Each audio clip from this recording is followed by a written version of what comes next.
हमारी संवाददाता ऐश्वर्या पालीवाल ने आज हूबहू बोइंग जैसे विमान के सिमुलेटर यानी ट्रेनिंग में इस्तेमाल होने वाले विमान के ढांचे में बैठकर एक एक्सपर्ट से समझने की कोशिश की कि क्या हुआ हो सकता है। एक बहुत बड़ा सवाल जो लोगों के जहन में है वो ये है कि पायलट्स की ट्रेनिंग इसी तरीके से होती है और उनको जब भी वो एयरक्राफ्ट में कदम रखते हैं उनको मालूम होता है कि उनकी खुद की जान, पैसेंजर्स की जान और क्रू की जान जो है वो उनके हाथ में है।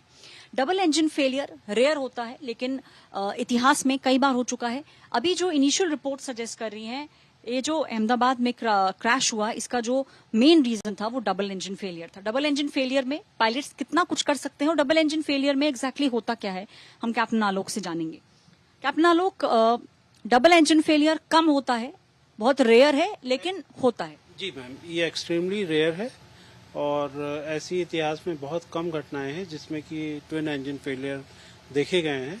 नॉर्मली पायलट्स की ट्रेनिंग इस प्रकार से होती है कि वो किसी भी प्रकार की इमरजेंसी को हैंडल करने के लिए तैयार होते हैं, लेकिन ये एक ऐसी घटना थी जिसमें कि पायलट को कुछ करने का मौका ही नहीं मिला, क्योंकि ये एयरक्राफ्ट टेक ऑफ हुआ मुश्किल से 300-400 फीट की हाइट पे, इसके दोनों इंजन ने जवाब दे दिया।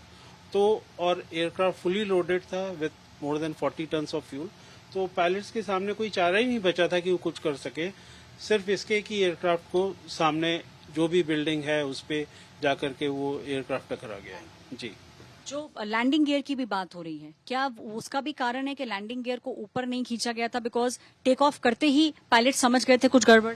जी मैम, नॉर्मली क्या होता है कि V1 की स्पीड तक पायलट्स को अगर किसी भी तरह का अनुभव होता है कि एयरक्राफ्ट में कुछ प्रॉब्लम है तो वो इमीडिएटली रिजेक्ट कर देते हैं। एक पर्टिकुलर स्पीड के बाद हम लोग टेक ऑफ करते हैं, भले ही एक इंजन हमारा फेल हो चुका हो, लेकिन हम उसको कंट्रोल करते हैं। लेकिन टेक ऑफ के पश्चात हमारा सबसे पहला काम होता है कि पॉजिटिव क्लाइम आते ही हम लोग लैंडिंग गियर को अप करते हैं ताकि एक स्मूथ फ्लो एयर का आ सके एयरक्राफ्ट के और एयरक्राफ्ट नॉर्मल तरीके से टेक ऑफ कर सके। पर इस केस में जो कि मैंने वीडियो देखा उसमें लैंडिंग गियर अप नहीं किया गया था। वो तब होता है जब पायलट्स को अंदाजा हो गया था कि एयरक्राफ्ट में कुछ गड़बड़ है, कुछ भयंकर तकनीकी प्रॉब्लम है, तो वो एयरक्राफ्ट को तैयार थे कि एयरक्राफ्ट अगर सामने क्रैश करता है तो लैंडिंग गियर अगर डाउन रहेंगे तो वो क्रैश होने पे कुछ इम्पैक्ट लैंडिंग गियर अपने पर ले सकेंगे ताकि एयरक्राफ्ट को थोड़ा सा कम नुकसान हो। तो उसी के ऐसे सिमुलेटर के साथ जानकारी देने की कोशिश की।